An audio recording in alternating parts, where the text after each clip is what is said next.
On today's weapon matchup, we have Range Blaster versus Sloshing Machine, the battle of the Slayers that have a really big hitbox to hit around corners. Both of these actually had their own era where they were completely dominant over all of the other options, with Machines being near the start of the game and Range Blasters being before the most recent patch. But which one nowadays actually works better, since both of them have gotten some significant nerfs since? Today, that's what I'm going to find out. Which one of these weapons that are both in pretty good spots is actually better. Be sure to subscribe if you enjoy, and let's get started. First off, let's talk about the main category of the weapon.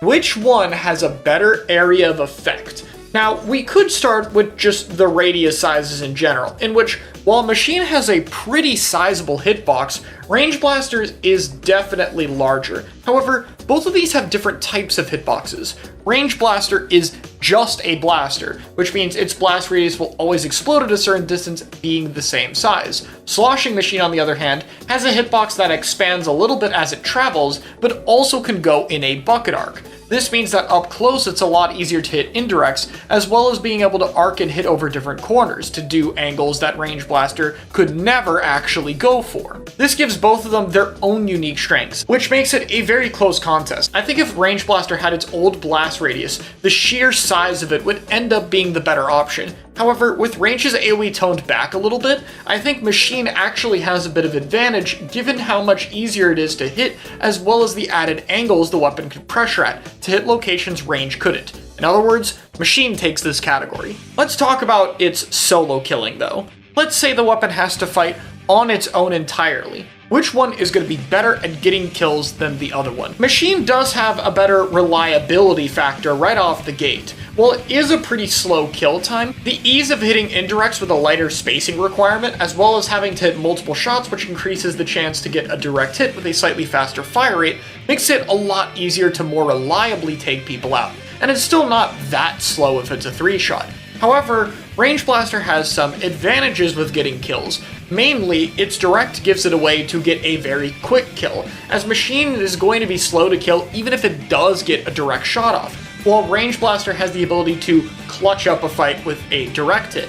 Even without the direct though, Range's indirect doing 50 to 70 damage is a much higher damage number than Machine, and so I'd have to say that Range is much better at killing by itself. Machine honestly needs teammates to help make up for the kill time weakness. Finally, for talking about the main weapon's form of AOE though, is assisting.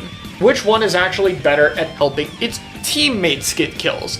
And while Machine might seem to have an advantage here since it can shoot more and in different locations, I'd actually give the edge to Range Blaster here as well. And the reason is really the damage number. Most weapons that are fighting right now have pretty high damage numbers. Range Blaster is going to combo for a kill with not just other fighting weapons, but a high damage hit indirect can even combo with some of the other shorter range weapons, like Splatter Shot for instance, or other solid options like Mint Decapitator's 40 hit or Stamper's 35 hit. For Machine to combo with those, it would need either a direct hit or an indirect. So while Machine has an easier time tagging someone for a little bit of damage, one hit from Range Blaster is much more likely to result in a kill from someone else than one hit of Machine. Let's talk mobility next. Both of these weapons are pretty slow. However, Machine does have one big advantage over Range Blaster. Its strafe speed while firing is really good. Both of them can jump a decent amount given Intensify helps with that on Range Blaster, but Machine does have perfect accuracy, making it a little bit better.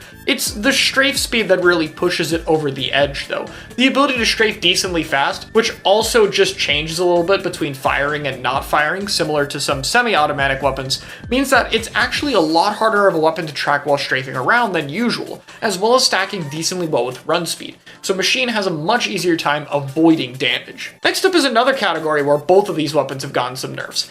Ink efficiency / the weapon's uptime. Basically, how much of the game are you going to have to spend recovering your own ink? Machine has a total of 10 sloshes on a full tank, while Range Blaster has only 9 shots, with Machine shooting a little bit faster. This makes them extremely even. In fact, so even that the winner of this category comes down to the kits. In this case though, Machine has much cheaper subs with Fizzy Bomb and Point Sensor compared to Range Blaster's Splat Bomb or Suction Bomb, both of which take up 70% of your ink tank.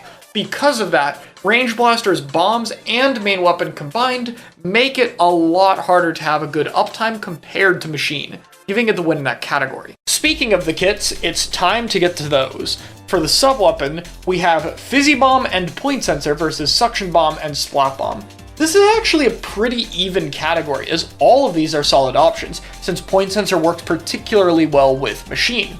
So let's see what order we want to go with. In last place is the Sensor on Machine. Yeah, I know I just said this would be a little bit close, and like, it's definitely good on Machine, but Machine plays a lot more to its special weapon than something like Range Blaster does, and so having a sub that helps you farm special does kinda make a big difference. In second and third place with a tie is Range Blaster's Splat Bomb and Suction Bomb. I really can't pick a winner between these, as I think Suction Bomb paints a little bit more and walls out a little bit better, but Splat Bomb is better in fighting due to its faster detonation time. So I don't think there's really a significant advantage for this weapon. Number 1 is Fizzy Bomb on Machine. What a surprise, the sub weapon that basically doubles the weapon's paint output ends up winning. It's cheap, it combos with the weapon, it pokes outside. Like, Fizzy is gonna win on pretty much any weapon you pair it with, but this is the weapon that has the most iconic combination with Fizzy Bomb ever. It's pretty hard to beat that, honestly.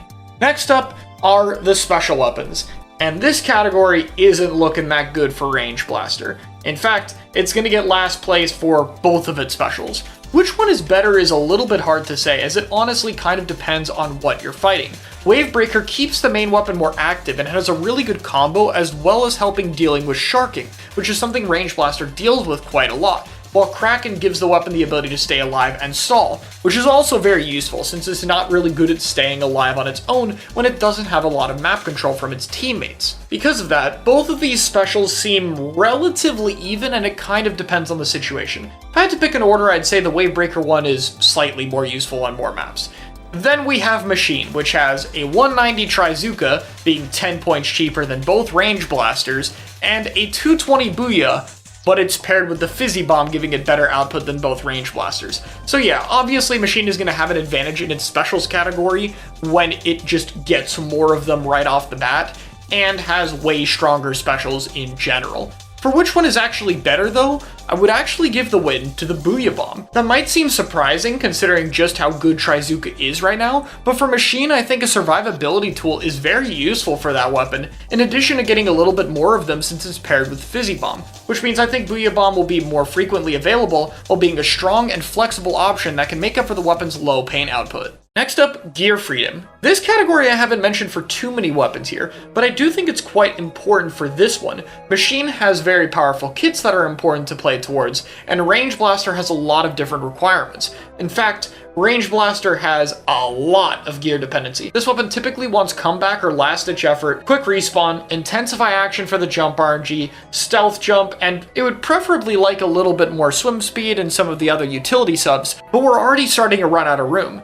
Machine, on the other hand, would definitely like gear to play into its kit or mobility a bit more, since it has a bit of a faster strafe speed and more powerful kits. However, the main weapon needs much less investment gear-wise than something like Range, giving it a little bit more freedom to spec into something like its weapon kits, or a little bit better main weapon mobility, so I would give this to Machine. Now, if we pull up all of the categories here, Machine has a pretty dominant advantage. In fact, if we included paint here, V-Machine would also win it because of Fizzy Bomb itself, though I didn't find the category fun to include when it was one by one weapon, which makes it look pretty heavily like Machine would be the overall winner here, taking vastly more categories than before. However, this is why I think it's important to not just look at the categories outright, but to also look at the state of the game.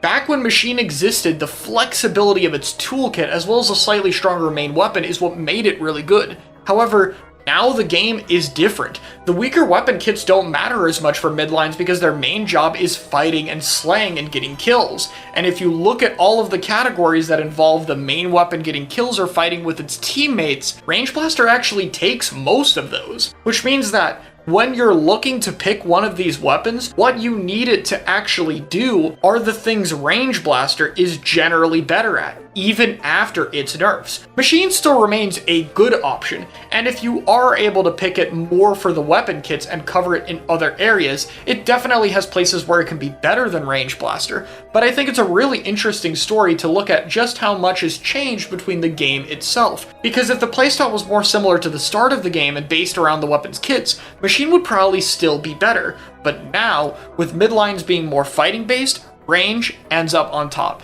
making it the winner of this video. But honestly, both of them are pretty good, so go with whichever one you prefer. Thank you so much for watching, and I'll see you all next time.